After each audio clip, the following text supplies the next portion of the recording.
हर एक का अपना हिसाब होगा। ला तज़िरु वाज़िरतुन विज़रा उख़रा, कोई किसी का बोझ नहीं उठाएगा, कोई किसी से गुनाह नहीं बांटेगा, कोई अपनी नेकियां किसी को नहीं देगा। हर एक से अपना सवाल होगा, हर एक अपना जवाब देगा। अल्लाह पाक बंदे से पूछेंगे, बताओ तुमने कैसी जिंदगी गुजारी, तुमने कैसी जवानी गुजारी, तुमने नमाजें पढ़ी थी या नहीं पढ़ी थी, तुमने मेरे राह पे खर्च किया था या नहीं किया था। जहन्नमी लोगों से पूछेंगे, जैसे कुरान में अल्लाह पाक फरमाते हैं, मा सलककुम फी सकर, कि तुम लोगों को जहन्नम में किस चीज ने भेजा है, किस वजह से जहन्नम में आए हो।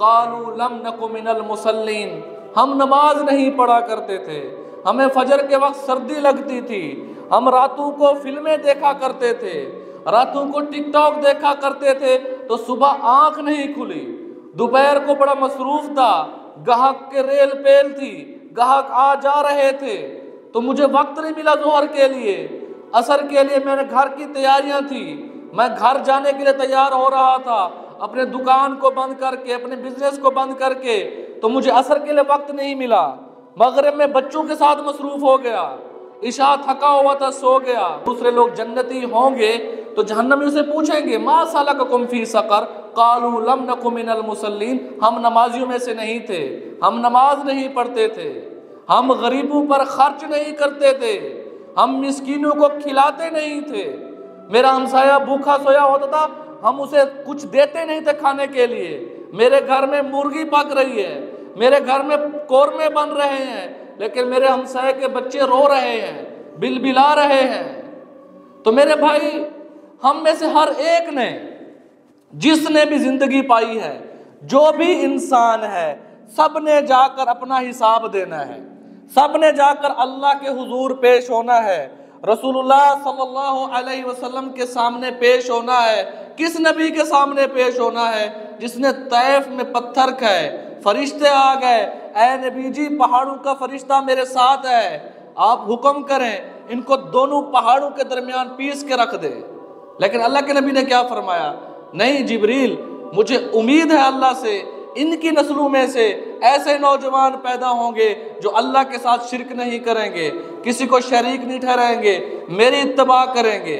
और वो नबी को पत्थर लगे हुए हैं, खून से जूती तर हो चुकी है, लेकिन क्या है, वो मेरे और आपके लिए, मेरे और आपके लिए फिक्रमंद हैं, तकलीफें बर्दाश्त कर रहे हैं कि मेरे लोग आएं, मुझे पहचाने, मेरी इत्तबा करें और जहन्नम से बचकर जन्नत में जाने वाले बन जाएं।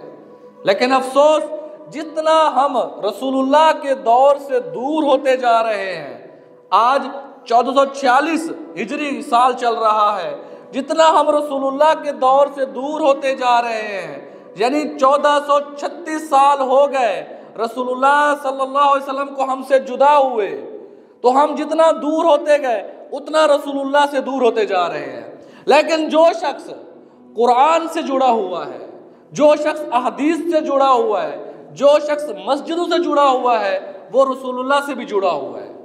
आजकल सिर्फ मादियत की फिक्र है, किसी तरह मैं पैसे वाला बन जाऊं, मेरे पास पैसे आ जाएं, मेरे पास अच्छी गाड़ी हो, मेरे पास अच्छा बंगला हो, पैसे जहां से भी हैं, कैसे भी हैं, कोई फर्क नहीं। लेकिन मेरे नबी ने पहले ही पेशन गोई फरमा दी, याति ज़मान व रजुली ला युबाली मिन ऐना असाबल माल मिन हरामिन औ हलालिन। एक वक्त आएगा लोगों पे, एक आदमी पे ऐसा वक्त आएगा कि आदमी को फर्क नहीं पड़ेगा कि मैं पैसा कहाँ से कमा रहा हूँ, क्या ये पैसा मेरे पास हलाल से आ रहा है या हराम से आ रहा है। आज आप देखें, जमींदारों को कोई फर्क नहीं महसूस होता कि मैं अपनी बहनों का हक खा रहा हूँ, मैं अपनी बहनों की जमीन पे कब्जा कर रहा हूँ, तो उसकी पूरी जायदाद हराम हो रही है। कारोबारी को कोई फर्क नहीं पड़ता कि मैं अल्लाह का हुक्म ज़कात निकाल रहा हूँ या नहीं निकाल रहा। अगर वो ज़कात नहीं निकाल रहा, 2.5% अल्लाह के हुक्म से नहीं निकाल रहा, वो उसके लिए पूरा कारोबार हराम है। आज जायज चले थानों के अंदर रिश्वत लेने वाले बैठे हैं, आप जायज हक लेके जाएं। आप मजलूम हैं, आप पे जुल्म हुआ है, आप अपना जायज मुतालबा लेकर जाएं, लेकिन आपकी नहीं सुनी जाएगी। जब तक आप पैसे नहीं भरेंगे, जब तक आपके पास सिफारिश ना हो। क्यों भाई, क्या हम रसूलुल्लाह को भूल चुके हैं? क्या रसूलुल्लाह की वो हदीस हमने नहीं पढ़ी, अर्राशी वल मुर्तशी किलाहुमा फिन्नार, रिश्वत लेने वाला और नाजायज रिश्वत देने वाला दोनों जहन्नम में जाएंगे।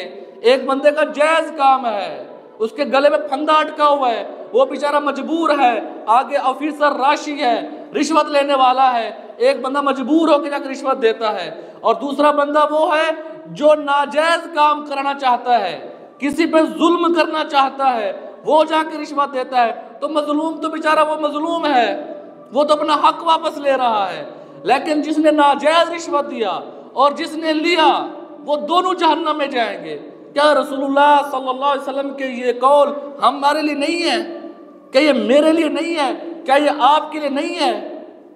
क्यों हम रसूलुल्लाह सल्लल्लाहु अलैहि वसल्लम से गद्दारी कर रहे हैं? उस रसूल के लिए जिसने 3 साल शेब अबी तालिब में वक्त गुजारा, खाने के लिए एक निवाला नहीं है। अम्मी जन आयशा फरमाती है रज़ी अल्लाह ताला अन्हा कि 2-2 महीने गुजर जाते थे, 2-2 महीने कि रसूलुल्लाह के घर चूल्हा नहीं जलता था। क्या इसलिए हमारे नबी ने कुर्बानियां दी जो रहमतुल लिल आलमीन है, जिनकी वजह से अल्लाह ने कायनात को बनाया, जिनको अल्लाह ने उन्हीं की जिंदगी की हालत में जमीन से उठाकर अपने पास बुलाया मुलाकात के लिए। सुब्हानल्लज़ी अस्रा बि अब्दिही लैलन मिनल मस्जिदिल हरामी इलल मस्जिदिल अक्सा। पहले उठाया मक्कतुल मुकर्रमा से मदीना ले गए। जिब्रील ने कहा या रसूलुल्लाह, ये आपके हिजरत की जगह है, जहां आप हिजरत करके आएंगे। वहां रसूलुल्लाह ने 2 नफल अदा किए। फिर अल्लाह के नबी सल्लल्लाहु अलैहि वसल्लम और जिब्रील मस्जिद अक्सा में ले गए।